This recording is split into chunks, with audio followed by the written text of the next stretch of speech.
Okey, sekarang ni cuaca tak menentu. Better korang standby kan payung yang compact kecil macam ni. Okey, Assalamualaikum dan selamat sejahtera. Jumpa lagi dekat channel My Colour Journey. So hari ni saya nak buat satu simple review lah pasal sebuah payung ni. Dia kecil je.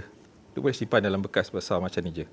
So ni payung yang mini lah saiz dia. Tapi saiz dia compact. Dia boleh simpan dalam bag pouch macam ni. Maksudnya korang boleh simpan dalam bag dekat kereta. Memang senang. Okey, dia punya pad pun dia jenis yang hard case lah. Okey, lepas tu dia ada satu loop kat sini. So nak gantung pun boleh lah. Okey, senang. Saiz dia pun kecil je. Lebih kurang macam saya punya tapak tangan je saiz dia. Tak besar pun. So dia ada zip, boleh buka. So dan ni dia punya payung kat dalam.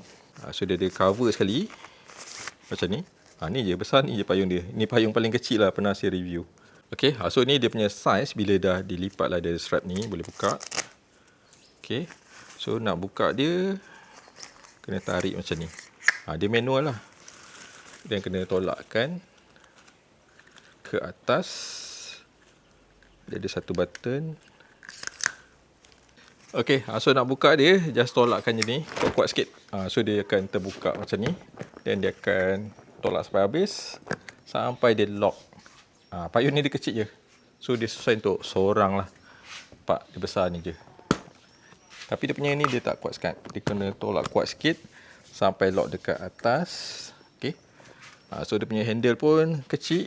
Nak pegang pun dia taklah selesa sangat. Tapi boleh lah. Daripada tak ada payung. Dia punya kain dia pun okey. Dia ada hitam dekat dalam. So maksudnya kalau dekat tengah panas macam ni, dia redup. Okay.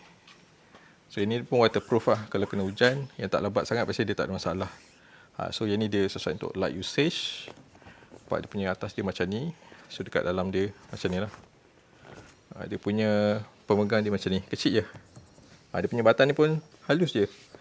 So yang ni dia sesuai lah untuk korang standby. In case kalau perlu lah. Dia bukanlah payung yang jenis heavy duty.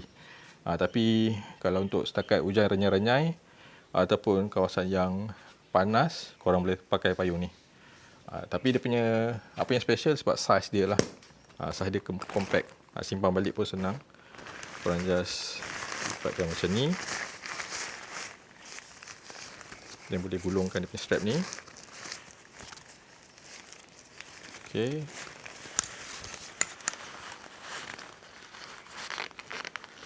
Okey, boleh rapatkan balik kaki dia. Boleh masukkan balik dalam dia punya bag ni. Dia ada dua option. Satu just beli dia punya payung dan dia punya sarung yang kain ni je.